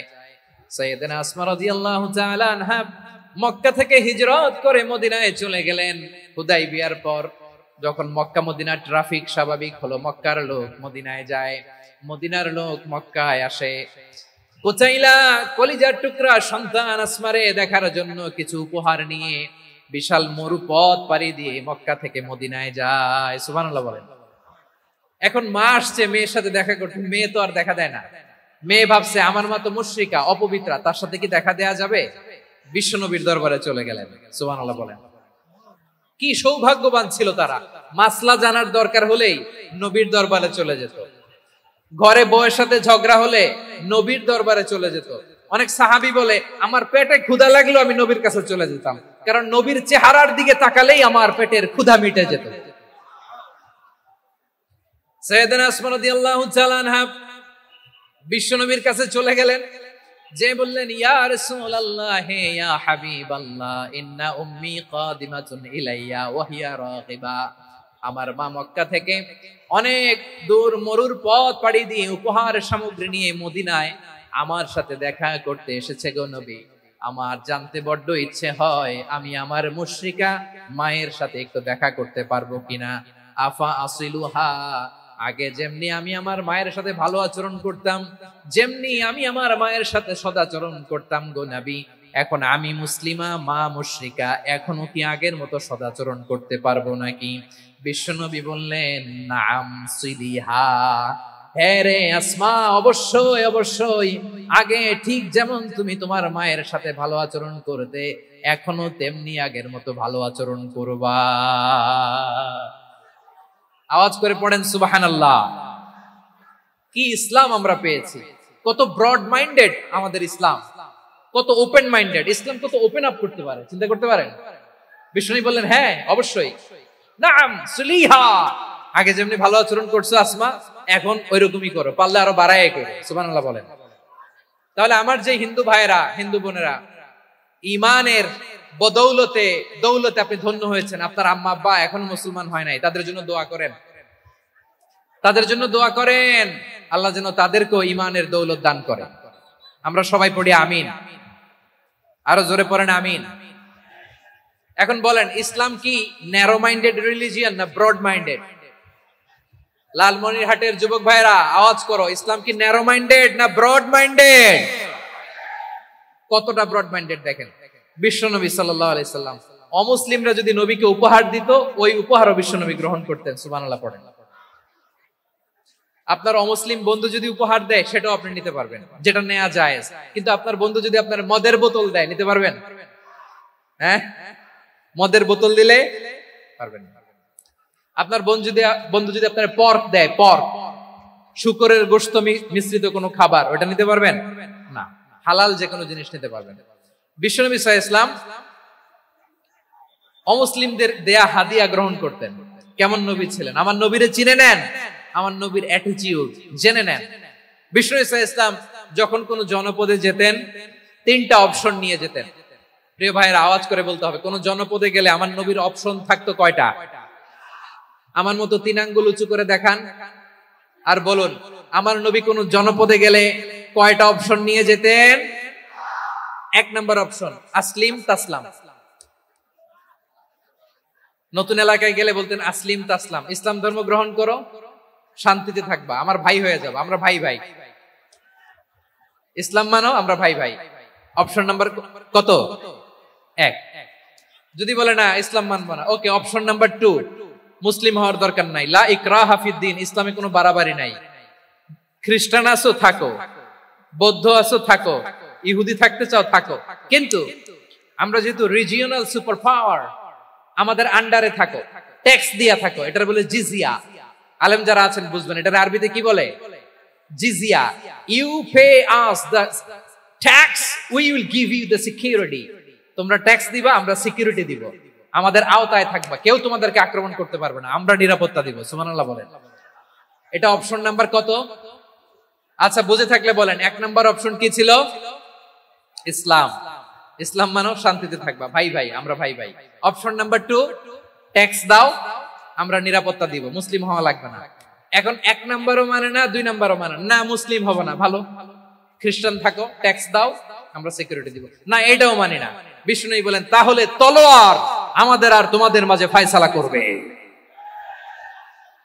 মুসলিমও হবে না, ট্যাক্স দিবা, নিরাপত্তা দিব, আমরা সুপার পাওয়ার, আমাদের আন্ডারে থাকবে, এটাও না। তাহলে তোমাদেরকে তো আমরা বিশ্বাস করতে পারি না, কখন না কখন বিশ্বাসঘাতকতা করো, কার সাথে মিলে হাত মিলাও, তলোয়ার আমাদের মাঝে ফয়সালা করবে। তখন তিনি জিহাদের সশস্ত্র সংগ্রামের ঘোষণা দিতেন। সুবহানাল্লাহ পড়েন। দেখেন, পশ্চিমারা জেহাদকে এইভাবে চিত্রায়িত করে না। ওরা জেহাদ বলতে বোঝায় তলোয়ার, হাত কাটো, গলা কাটো না। জেহাদ সশস্ত্র সংগ্রাম 3 নম্বরে। অধিকাংশ ক্ষেত্রেই বিশ্বনবীর সুন্দর আচরণ দেখে, আরে আমার নবীর যে নুরানি চেহারা, অনেকে তো কেবল সিরেফ চেহারাটা দেখেই কালিমা পড়ে মুসলমান হয়ে গিয়েছে। যারা মুসলিম হয় নাই, তারা তাদের ইসলামেই বলবৎ ছিল, ট্যাক্স দিয়ে ইসলামের আন্ডারে ছিল। যারা এটাও মানে নাই, ওইটাও মানে নাই, তাদের বিরুদ্ধে জিহাদ। বিষ্ণু ইসলাম 7ম হিজরিতে যখন খায়বার বিজয়ের পরে ইসলাম রিজিওনাল সুপার পাওয়ার হিসেবে আত্মপ্রকাশ করলো, বিশ্বনবী চিঠি লিখলেন অন্যান্য সুপার পাওয়ারের কাছে, রাষ্ট্রীয় চিঠি লেখে এক রাষ্ট্রপ্রধান আরেক রাষ্ট্রপ্রধানের কাছে। ঠিক কিনা বলেন? জানেন না আপনারা? এই যে 24-এর ছাত্র নাগরিক অভ্যুত্থানে, এই অভ্যুত্থান যখন শুরু হয়, আমি তখন সাউথ আফ্রিকাতে, একটা স্ট্যাটাস দিয়েছিলাম, কোটা নয়, গোটা দেশ সংস্কার করা লাগবে। শুধু বাংলাদেশ নয়, সারা বিশ্বের বাংলা ভাষাভাষী লোকেরা এই আন্দোলনের সাথে সমর্থন তারা করেছে, এটাকে সাপোর্ট করেছে, তারা সমর্থন দিয়েছে। আমাদের ইউনাইটেড আরব আমিরাতের বাংলাদেশি ভাইয়েরা, তারা সেখানে রাস্তায় নেমে এসেছিল, জানেন? ওইখানে ডেমনস্ট্রেশন করা যায় না, সেখানকার সরকার তাদেরকে যাবজ্জীবন দিয়েছিল। তখন আমাদের এই যে প্রধান উপদেষ্টা ডক্টর মোহাম্মদ ইউনূস সরাসরি G2G বলে, এটারে G2G, government to government, G2G, উনি চিঠি লিখলেন যে তাদেরকে, ইউর হাইনেস, হে সম্মানিত আমির, আপনি আমার এই চিঠির কারণে আমার সম্মানে এই 53 জন বাংলাদেশিকে মাফ করে দেন। এই চিঠির বদৌলতে বেকসুর খালাস পেয়ে গিয়েছিল আমাদের ভাইরা। জানেন না এই ঘটনা আপনারা? তাহলে গভর্নমেন্ট টু গভর্নমেন্ট চিঠি দেওয়া হয়, সপ্তম হিজরিতে বিষ্ণু ইসলাম সব সুপার পাওয়ারের কাছে চিঠি দিলেন। রোমান সম্রাটের কাছে, পারস্য অধিপতির কাছে, মিশরের অধিপতির কাছে, সবার কাছে চিঠি লিখলেন। চিঠির ভাষা ছিল এরকম, মিন মুহাম্মাদিন রাসূলিল্লাহ ইলা মুকাওকিস আযীমিল কিবত, মুহাম্মদ রাসূলুল্লাহর পক্ষ থেকে মিশরের বাদশার কাছে, আসলিম তাসলাম, ইসলাম মানো শান্তিতে থাকবা, সালামুন আলা মান ইত্তাবাআল হুদা, শান্তি তার জন্য যে হেদায়েতের অনুসরণ করে। সুবহানাল্লাহ পড়েন। তো এই চিঠি অনেকে ভালোভাবে রিসিভ করেছে, অনেকে এই চিঠি পাওয়ার পরে নবীর কাছে আবার ইন রিটার্ন উপহার পাঠিয়েছে। কি পাঠিয়েছে? উপহার। মিশরের বাদশা মুকাওকিস তিনি বিশ্বনবীকে বিশাল এক উপহারের ডালি পাঠিয়েছেন। মিশরের বাদশা মুকাওকিস ছিলেন ধর্মে খ্রিস্টান। লালমনিরহাটের ভাইয়েরা আওয়াজ করে বলেন, মিশরের বাদশা ধর্মে কি ছিল? খ্রিস্টান। কি উপহার দিয়েছিল আমার নবীকে? শুনতে মনে চায়? আওয়াজ নাই লালমনিরহাটের গলায়, শুনতে মনে চায়? 1000 স্বর্ণ মুদ্রা, 1000 স্বর্ণ মুদ্রা। 2টা খ্রিস্টান দাসী, একজনের নাম মারিয়া বিনতে শামউন আল কিবতিয়া, আরেকজনের নাম সিরিন বিনতে শামউন আল কিবতিয়া। একজন খ্রিস্টান দাস 20 থান কাপড় জামা বানানোর জন্য, আমরা নবী যেন সেলাই করে জামা বানাতে পারে এজন্য 20 থান কাপড়, 20 থান ফাইন গার্মেন্ট। সুবহানাল্লাহ পড়বেন না? এরপরে একটা গাধা যেটার নাম ছিল উফাইর, আর একটা খচ্চর, এটার নাম ছিল দুলদুল। খচ্চর চিনেন? গাধা আর ঘোড়ার ক্রসিং এ যে প্রাণীটা দুনিয়াতে আসে ওটাকে খচ্চর বলে। তো এই যে সুপার পাওয়ার খ্রিস্টান বাদশার কাছে নবী চিঠি লিখলেন, ওই খ্রিস্টান বাদশা আমার নবীকে উপহার দিল। বিশ্বনবী এই উপহারগুলো সানন্দে গ্রহণ করেছে। সুবহানাল্লাহ পড়বেন না? তাহলে অমুসলিম কেউ যদি আপনাকে উপহার দেয়, হালাল উপহার হলে আপনি গ্রহণ করতে পারবেন। অনুরূপ ভাবে পারস্যের বাদশা, রোম সম্রাট বিশ্বনবীকে উপহার পাঠিয়েছেন। আমার নবী সবগুলো উপহার গিফট গ্রহণ করেছেন। সুবহানাল্লাহ বলেন। তাহলে প্রিয় লালমনিরহাট আওয়াজ করে বলুন, ইসলাম কি ন্যারো মাইন্ডেড রিলিজিয়ন না ব্রড মাইন্ডেড? আম্মাজান আয়েশার কাছে মাসালা জানতে চায় মেয়েরা, হে আম্মাজান, অগ্নি উপাসকেরা তাদের ঈদের দিন নওরোজের সময় আমাদেরকে পাখি দেয়, নেওয়া যাবে? উনি বললেন, ওরা জবাই করে দিলে নেওয়া যাবে না, কিন্তু ওরা যদি ফলমূল এরকম খাবার দেয় এগুলো নেওয়া যাবে। তার মানে অমুসলিমদের দেয়া উপহার এটা গ্রহণ করা যায়। সুবহানাল্লাহ বলেন। শুধু তাই নয়, বিষ্ণু ঈসা ইসলাম অমুসলিমদের সাথে আর্থিক লেনদেনও করেছেন, ফিনান্সিয়াল ডিলিং করেছেন। অমুসলিমদের সাথে প্রয়োজনে আপনি ফিনান্সিয়াল ডিলিং করতে পারবেন। আমরা প্রায় দেখি বাজারের মিষ্টির দোকানগুলো আমার হিন্দু ভাইদের। লালমনিরহাটে মিষ্টির দোকান, দইয়ের দোকান কারা চালায়? হিন্দুরা চালায় না। তারপরে যে বারবার শপ, চুল কাটে যে নাপিত, অধিকাংশ নাপিতের দোকানে কারা? আমার হিন্দু ভাইরা। আপনি চুল কাটতে পারবেন কিনা? পারবেন কিনা বলেন? পারবেন। তার দোকান থেকে দই মিষ্টি কিনতে পারবেন কিনা? হ্যাঁ, আমার মুসলিম ভাইয়ের দোকান থাকলে ওইটার আমি বেশি প্রায়োরিটি দিব, ঠিক কিনা? কিন্তু যদি তাদের সার্ভিস নিতে চান, প্রোডাক্ট নিতে চান, পারবেন। তার দলিল সহিহ বুখারী, আম্মা জান আয়েশা রাদিয়াল্লাহু তাআলা আনহা বলেন, ইশতারা রাসূলুল্লাহ সাল্লাল্লাহু আলাইহি ওয়াসাল্লাম মিন ইয়াহুদিয়িন তুআমান ওয়া রাহানাহু দিরআহু মিন হাদিদ। রাসূল সাল্লাল্লাহু আলাইহি ওয়াসাল্লাম এক ইহুদির কাছ থেকে, কার কাছ থেকে? সবাই বলে নাই কার কাছ থেকে? আমার নবী, পেয়ারা নবী এক ইহুদির কাছ থেকে জব কিনেছিল। জব, বার্লি, যেটা দিয়ে রুটি বানায়। ওই জবের দাম দেওয়ার টাকা পয়সা নবীর কাছে ছিল না। ফলে নবী ওনার একটা পোশাককে মর্গেজ রেখেছিলেন, মর্গেজ, বন্ধক, যে এখন এটার দাম দিতে পারবো না, কয়েক কেজি বার্লি নিয়ে যাই আর বন্ধক হিসেবে আমার জামাটা রেখে গেলাম, যেদিন দাম দিব ওই দিন জামাটা ছুটায় নিয়ে যাব। সুবহানাল্লাহ পড়বেন না? বাকিতে নিছিলেন, বাকিতে।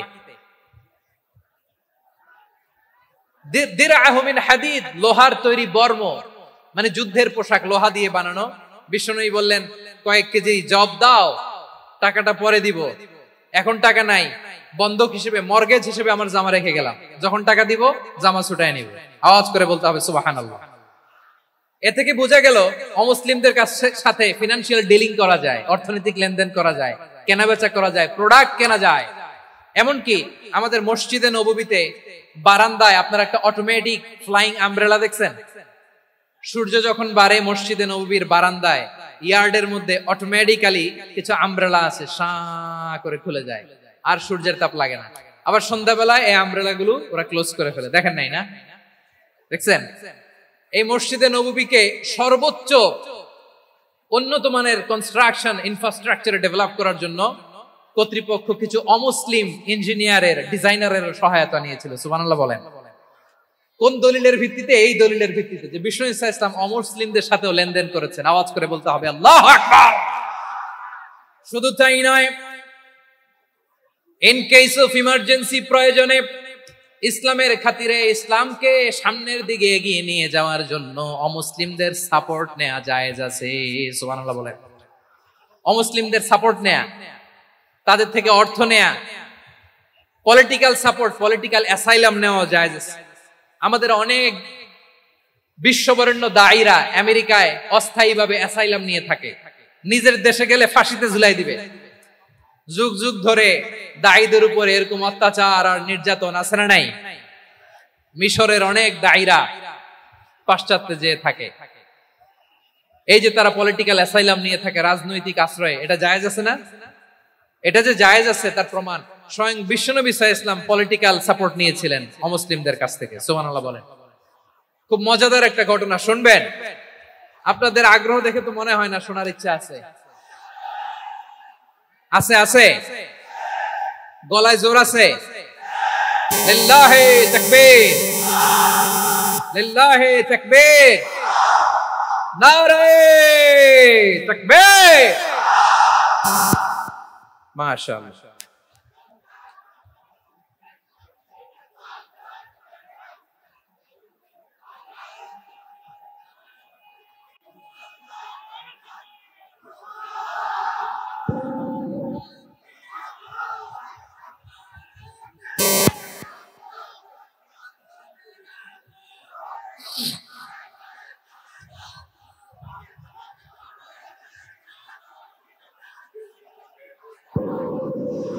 মাশাআল্লাহ মাশাআল্লাহ। থামুন থামুন আমার ভাইরা, বিশ্বনবীর বয়স তখন প্রায় 51 বছর। কত বছর? বিশ্বনবীর সবচেয়ে কাছের মানুষ খাদিজা রাদিয়াল্লাহু তাআলা আনহা ইন্তেকাল করেছেন। বিশ্বনবী বড্ড কষ্ট পেলেন, হৃদয়টা ভেঙে খান খান। যিনি ঘরের ভেতরে বিশ্বনবীকে সান্ত্বনা দিতেন, ভালোবাসা দিতেন, বাইরে গেলে কুরাইশরা বকাঝকা করে, অত্যাচার করে, কিন্তু আম্মাজান খাদিজা রাদিয়াল্লাহু তাআলা আনহা ঘরটারে এমন শান্তির নীর বানায় রেখেছেন, এই ঘরের ভিতরে ঢুকলে বিশ্বনবীর কলিজাটা ঠান্ডা হয়ে যেত। এজন্য রব্বুল আলামিন বলেন, খাদিজা, ও আমার বান্দি খাদিজা, জান্নাতে এমন স্পেশাল একটা ঘর আমি তোমার জন্য রেডি করে রেখেছি। ওই ঘরের মধ্যে কোনো আওয়াজ নাই, ওই ঘরের মধ্যে কোনো নয়েজ নাই, ওই ঘরে কোনো বিশৃঙ্খলা নাই। কারণ মক্কার জমিনে আমার নবী কুরাইশদের বিশৃঙ্খলা, নয়েজ আর ঝামেলাগুলোকে উপেক্ষা করে যখন তোমার ঘরের ভিতরে ঢুকতো, ঘরটারে তুমি শান্তির নীর, ঠান্ডা, নীরব, নিস্তব্ধ, নিঝুম আর শান্তির নীর বানিয়ে রেখেছো। এজন্য জান্নাতে স্পেশাল একটা শান্তির নীর আমি তোমারে উপহার দেব। ওই প্রিয়তমা স্ত্রী খাদিজা ইন্তেকাল করলেন, বিশ্বনবীর হৃদয় ভেঙে খান খান। আবার ওনার চাচা আবু তালেব ইন্তেকাল করলেন, যিনি পলিটিক্যাল শেল্টার দিতেন নবীকে। কে দিতেন? আবু তালেবের ভয়ে, বিশ্বনবীর এই চাচার ভয়ে কোন মুশরিক নবীর গায়ে হাত দেওয়ার সাহস পায় নাই।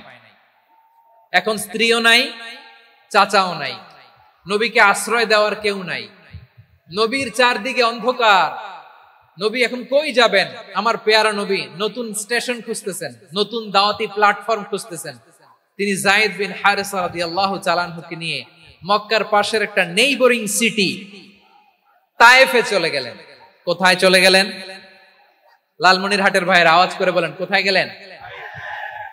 তায়েফে চলে গেলেন দ্বীনের দাওয়াত দেওয়ার জন্য। কি দেওয়ার জন্য? নাকি জমি কিনতে গেছিলেন?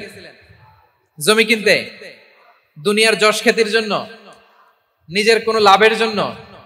তায়েফবাসীদেরকে জাহান্নামের আগুন থেকে বাঁচানোর জন্য। আওয়াজ করে বলতে হবে ঠিক কিনা?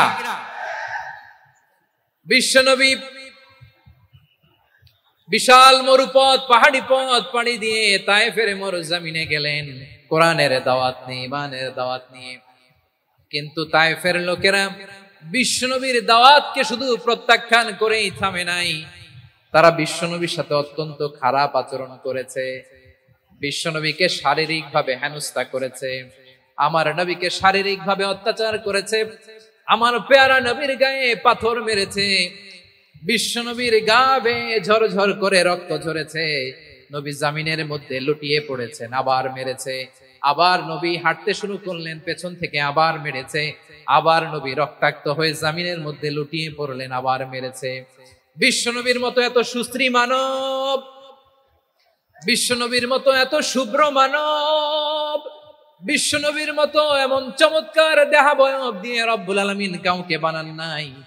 এরকম চমৎকার মানুষটাকে তারা তায়েফের ওই জমিনে রক্তাক্ত করেছে। বিশ্বনবী দুনিয়ার কোনো স্বার্থের জন্য সেখানে যান নাই, নিজের কোনো লাভের জন্য, প্রাপ্তির জন্য যান নাই, তায়েফবাসীদের জাহান্নামের আগুন থেকে বাঁচাতে গিয়েছেন। ঠিক কিনা বলেন? খেয়ে না খেয়ে দিন প্রচারের কাজে নিজেকে দিয়েছ বিলিয়ে, তায়েফের কাফিরেরা চিনল না সে আলো, দুষ্ট ছেলেদের পিছু দিল লেলিয়ে, পাথরের আঘাতে ক্ষত বিক্ষত হয়ে সারা শরীর থেকে রক্ত ঝরে। হে রাসূল তোমাকে ভুলি আমি কেমন করে, হে রাসূল তোমাকে ভুলি আমি কেমন করে। পারেন না আপনারা? ধরুন আমার সাথে, হাজার ব্যথা বেদনার পরে ফিরে আসনি তুমি আপন ঘরে, দিনের আলো তুমি ছড়িয়ে দিতে চলে গেলে মদিনায় মক্কা ছেড়ে। হে রাসূল তোমাকে ভুলি আমি কেমন করে, হে রাসূল তোমাকে ভুলি আমি কেমন করে। ঠিক কিনা বলেন? প্রিয় ভাইরা, তায়েফের ছেলেরা নবীকে রক্তাক্ত করলো। আমার নবী কই যাবে? কই যাবে? মক্কায় জায়গা নাই, তায়েফে জায়গা নাই। তায়েফ থেকে ভারাক্রান্ত মন নিয়ে আমার নবী মক্কায় ফিরে আসলেন। বিশ্ব নবী মক্কায় ঢুকতে পারেন না। মক্কার মরুভূমির দিকে তাকিয়ে, উপত্যকার দিকে তাকিয়ে বিশ্বনবী ধা ধা করে কাঁদেন, ঝরঝর করে নবীর চেহারা মোবারক থেকে চোখের পানিগুলো বেয়ে বেয়ে পড়ে। আমার জন্মস্থান, আমার শৈশব, কৈশোর, যৌবন কেটেছে এই মক্কায়, আমার এলাকায় আমি ঢুকতে পারি না। বিশ্বনবী মক্কার অনতি দূরে দাঁড়িয়ে জায়েদকে পাঠালেন, জায়েদ যাও দেখো কেউ আমাকে সাপোর্ট করার মতো আছে কিনা, যাও অমুকের কাছে যাও। জায়েদ গেলেন, তারাও প্রত্যাখ্যান করে ফিরিয়ে দেয়। বিশ্বনবী বললেন যাও অমুক লোকের কাছে যাও, তিনিও প্রত্যাখ্যান করে ফিরিয়ে দিলেন। কেউ বিশ্বনবীকে আশ্রয় দিতে রাজি হয় না। নিজ জন্মভূমিতে বিতাড়িত বিশ্বনবী, সর্বশেষ বিশ্বনবী বললেন যাও মুতঈম ইবনে আদির ঘরে যাও। মুতঈম ইবনে আদি মুশরিক, তার কাছে যাও। গেলেন, মুতঈম ইবনে আদি রাজি হয়ে গেল। সুবহানাল্লাহ বলেন। দেখেন, অনেক বিপদের সময়ও আমি নিজে সাক্ষী, সামাজিক ভাবে, রাজনৈতিক ভাবে কত ঝঞ্ঝা, কত ষড়যন্ত্র, কত কনস্পাইরেসি পারি দিয়ে আমাদেরকে সামনে এগিয়ে যেতে হয়। এই শত্রুদের ভেতরেও একজনকে দাঁড় করিয়ে দেয় যে আল্লাহর কোরআনের জন্য রেডি হয়ে যায়। পড়েন সুবহানাল্লাহ। মুতঈম ইবনে আদি, আল্লাহ তার মনকে নরম করে দিলেন। মুতঈম বলে, মুহাম্মদ আমি তোমাকে আশ্রয় দিব। তার দুই ছেলেকে পাঠালেন, যাও খোলা তলোয়ার নিয়ে, স্কট দিয়ে, গার্ড অফ অনার দিয়ে মুহাম্মদকে মক্কায় ঢুকাও, আর বলো আমি আমান দেব। আমান কি দিব? আমান মানে সিকিউরিটি, নিরাপত্তা। সিকিউরিটি ছাড়া, আমান দেওয়া ছাড়া কেউ থাকতে পারতো না মক্কায়। দুই ছেলে বিষ্ণু ঈসা ইসলামকে নিয়ে আসলো। নবী কাবার চারদিকে তাওয়াফ করলেন, নামাজ পড়লেন। আবু জাহেল, উতবা, শাইবা, ওয়ালিদ ইবনে মুগীরা সবাই দেখে, কেউ কিছু করতে পারে না। কারণ মুতঈম ইবনে আদি ঘোষণা দিয়েছেন, আমি মুহাম্মদকে আমান দিয়েছি, মুহাম্মদের গায়ে যেন কেউ স্পর্শ না করে। আওয়াজ করে পড়েন সুবহানাল্লাহ। নবীর এই বিপদ কালে মুহূর্তে মুতঈমের হৃদয়টারে নরম করে দিল কে? আচ্ছা লালমনিরহাটের ভাইয়েরা বলেন, এই মুতঈম কি মুসলিম ছিল না মুশরিক? সবাই বলতে হবে মুসলিম না মুশরিক। তাহলে মুশরিকের কাছ থেকে নবী পলিটিক্যাল অ্যাসাইলাম, আধুনিক রাষ্ট্রবিজ্ঞানের ভাষায় পলিটিক্যাল অ্যাসাইলাম, যেটাকে বলে রাজনৈতিক আশ্রয়, ওনার আমান বা নিরাপত্তার এই ঘোষণায় তিনি মক্কায় ঢুকলেন। যতদিন নিরাপত্তা ছিলেন। মোতেম যখন মারা গেল, বিষ্ণু ইসলাম হিজরত করে মদিনায় চলে গেলেন। সুবহানাল্লাহ। কিন্তু মোতেম যে বিশ্বনবীর উপকার করছে এটা বিশ্বনবী ভুলে নাই। আমাদের অনেকে আছে উপকার করার পরে আর খেয়াল থাকে না, খাওয়ার পরে গলা দিয়ে নামলে আর খেয়াল থাকে না, এরকম আছে না নাই? আমার নবী ভুলে নাই। বদরের প্রান্তরে 70 জন কাফেরকে যখন বন্দী করে বিশ্বনবীর সামনে হাঁটু গেড়ে দাঁড় করানো হলো, বসানো হলো, 70 জন কাফের। কয়জন? বিশ্বনবী তাদের দিকে তাকিয়ে বললেন, সহিহ বুখারীর বর্ণনা, লাউ কানাল মুতঈম ইবনে আদি হাইয়ান সুম্মা কাল্লামানি হাউলাইন নাতনা লা তারাকতুহুম লাহু। বদরের প্রান্তরে 70 জন বন্দী কাফিরের দিকে তাকিয়ে আমার নবী বললেন, আজকে মুতঈম ইবনে আদি যদি বেঁচে থাকতো আর তোমাদের 70 জনের ব্যাপারে যদি মুতঈম এক বাক্যে একটা সুপারিশ করত, তার সম্মানে আজকে তোদের সবাইকে আমি মাফ করে দিতাম। সুবহানাল্লাহ। নাই ওই যে চিল্লাচিল্লি যে কথা বোঝে নাই, কোন জিনিস মিস করছে ওরা নিজেরাও বোঝে নাই। বিশ্বনবী মুতঈমের এই সাহায্যের কথা বলে নাই। 70 জন মুশরিক হাঁটু গেড়ে বসা, নবী চাইলে এখনই এক্সিকিউশন অর্ডার দিতে পারে। তিনি বললেন, আজকে যদি মুতঈম বেঁচে থাকতো আর মুতঈম যদি তোদের জন্য সুপারিশ করতে, এই আবর্জনাগুলোর ব্যাপারে সুপারিশ করতে, আমি মুহূর্তেই তোদেরকে এমনি মাফ করে দিতাম। এবার বলেন, ইসলাম কি ন্যারো মাইন্ডেড না ব্রড মাইন্ডেড? শুধু তাই নয়, যাকে যে সম্মান দেয়ার আমার নবী দিতেন, হোক আস্তিক হোক নাস্তিক, হোক মুসলিম হোক অমুসলিম। বিষ্ণু ইসলাম যখন রোমান সম্রাটের কাছে চিঠি লিখেছেন, আমার প্রিয় লালমনির হাটের ভাইরা, অল্প কয়েক মিনিট কয়েকটা জরুরি কথা বলবো, এদিকে তাকান, এদিকে। রোমান সম্রাটের কাছে বিশ্বনবী যখন চিঠি লিখলেন মিন মুহাম্মদ রাসূলিল্লাহ ইলা হিরাকলা আযীমির রোম, মুহাম্মদের পক্ষ থেকে হিরাক্লিয়াসের কাছে, যিনি হচ্ছেন আযীমির রোম। এটা নবী নিজ থেকে বানায় লিখছেন, অতিরিক্ত সম্মান দিয়ে। কোন রাষ্ট্রপ্রধান যখন আসে তাদেরকে আমরা কি বলি জানেন? তার নামের শেষে HE এটা লিখতে হয়, H.E. মানে হিজ এক্সেলেন্সি। কি লেখে? হিজ এক্সেলেন্সি অথবা ইউর হাইনেস, ইউর ম্যাজেস্টি। দেখেন, বিশ্বনবী সাল্লাল্লাহু আলাইহি ওয়াসাল্লাম সব নবীদেরও নবী। তিনি একজন মুশরিক খ্রিস্টান সম্রাট, রোমান সম্রাটের কাছে চিঠি লিখতে যেয়ে লিখতেছে, ইলা হিরাকলা আযীমির রোম, হিরাক্লিয়াসের কাছে আমার চিঠি, যিনি রোমের আযীম, হিজ হাইনেস, মানে রোমের অনেক সম্মানিত এক বাহাদুর। আওয়াজ করে বলেন সুবহানাল্লাহ। তার মানে যাকে যে সম্মান দেয়ার এটা বিশ্বনবী দিতেন। এমনকি যে ইহুদিরা ভালো ছিল, এই ইহুদিদেরও প্রশংসা করেছেন বিশ্বনবী মুহাম্মদুর রাসূলুল্লাহ সাল্লাল্লাহু আলাইহি ওয়াসাল্লাম। এক ইহুদির প্রশংসা করেছেন বিশ্বনবী। ইহুদির কার? কার? আমি তো আমার ভাইয়ের প্রশংসা করি না, আমি তো এক আলেম আরেক আলেমরে স্পেস দেই না, আমি তো এক দায়ী আরেক দায়ীর সাথে বসতে চাই না। আমার নবী ইহুদির প্রশংসা করে। কার প্রশংসা? ওই ইহুদির নাম ছিল মুখাইরিক। সিরাত গ্রন্থ ঘাটলে পাবেন। তিনি বলেছেন, মুখাইরিক খাইরু ইয়াহুদ, Mukhayriq is the best of the Jews. জুইসদের মধ্যে সে সবচেয়ে ভালো। কেন প্রশংসা করলেন তার?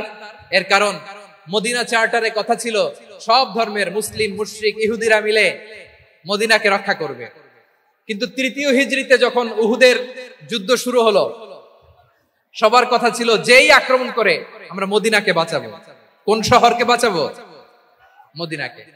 কিন্তু কুরাইশরা যখন অ্যাটাক করলো, ইহুদিরা আর আসে না, ইহুদিরা আর বেরোয় না। বিষ্ণু বললেন, ওহে ইহুদিরা, তোমরা না চুক্তি করলে আমার সাথে যে মদিনা বাঁচাতে সবাই ঝাঁপিয়ে পড়বো, আসো। একটা ইহুদিও বেরোয় না, কেউ আসে নাই সেদিন, একজন ছাড়া। তার নাম মুখাইরেক। তার নাম কি? মুখাইরেক বাহাদুরের মতো ঘোড়সাওয়ার হয়ে বেরিয়ে গেলেন এবং বললেন, গোটা ইহুদি সাম্রাজ্যের একজনও যদি না আসে, আমি মুখাইরেককে কেউ ঘরে আটকে রাখতে পারবে না।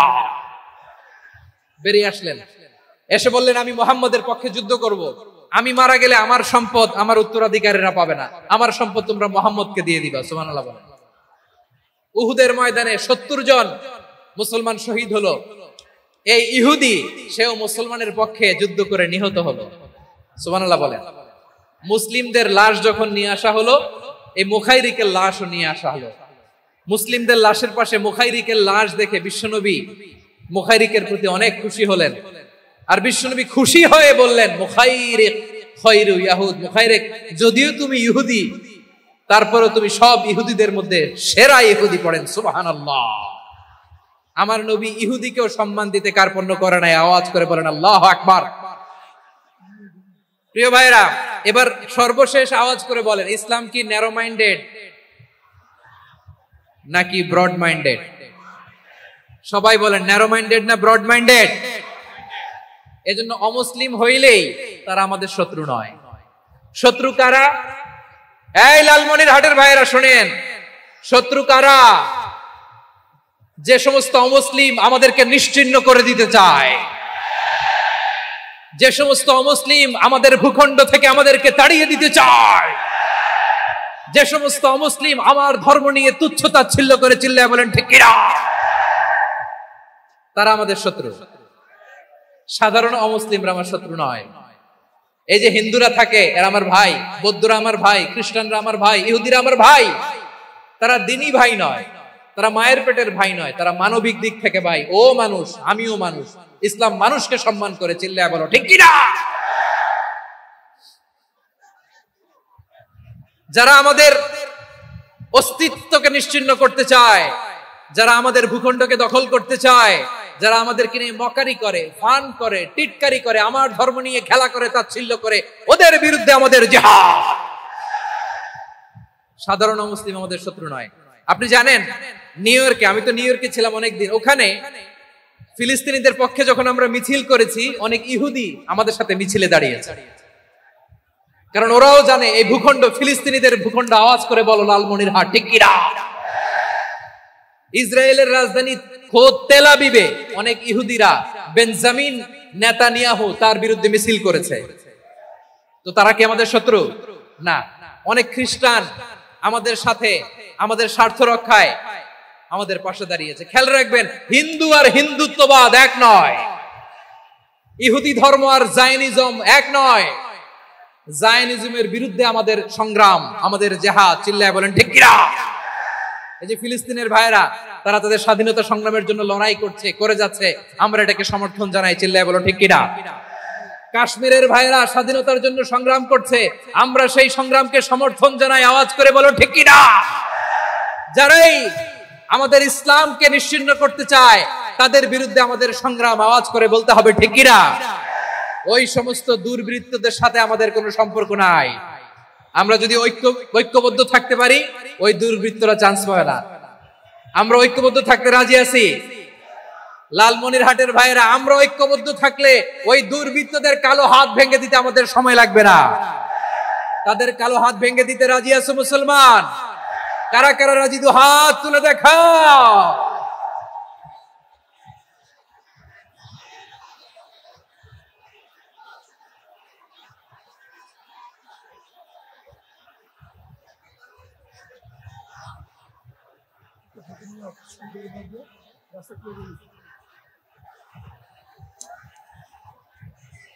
আমার প্রাণ প্রিয় লালমনিরহাটের ভাইরা, শত্রু কাফের আর অশত্রু কাফেরের মধ্যে পার্থক্য আছে না নাই? আবু তালেব মুশরিক, আবু জাহেল মুশরিক, কিন্তু দুই মুশরিকে পার্থক্য আছে না নাই? আবু তালেব নবীর চাচা, মুশরিক, মারা গিয়েছে মুশরিক অবস্থায়, কিন্তু আজীবন আমার নবীকে আগলে রেখেছে, আমার নবীকে সাপোর্ট করেছে, ভালোবেসেছে। আবু জাহেল মুশরিক, মারা গিয়েছে মুশরিক হিসেবে, আজীবন আমার নবীর বিরুদ্ধাচারণ করেছে। আবু জাহেলের শক্তি, সামর্থ্য, স্ট্র্যাটেজি, প্ল্যান সব আমার নবীর বিরুদ্ধে ছিল। আবু জাহেলের কারণে একটা দিন শান্তিতে আমার নবী মক্কায় ঘুমাতে পারে নাই, চিল্লায় বলেন ঠিক কিনা। এজন্য রব্বুল আলামিন বলেন, লা ইয়ানহাকুমুল্লাহু আনিল্লাযীনা লাম ইউকাতিলুকুম ফিদ-দীন ওয়া লাম ইখরিজুকুম মিন দিয়ারিকুম আন তাবাররুহুম ওয়া তুকসিতু ইলাইহিম ইন্নাল্লাহা ইউহিব্বুল মুকসিতিন।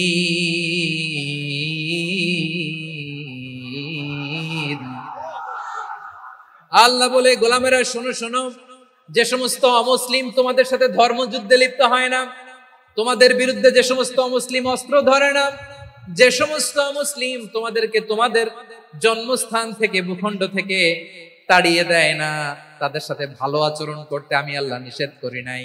তাদের সাথে সদাচরণে কোনো নিষেধাজ্ঞা নাই, বরং তাদের সাথে সদাচরণ করো, এটাই আমি আল্লাহ চাই।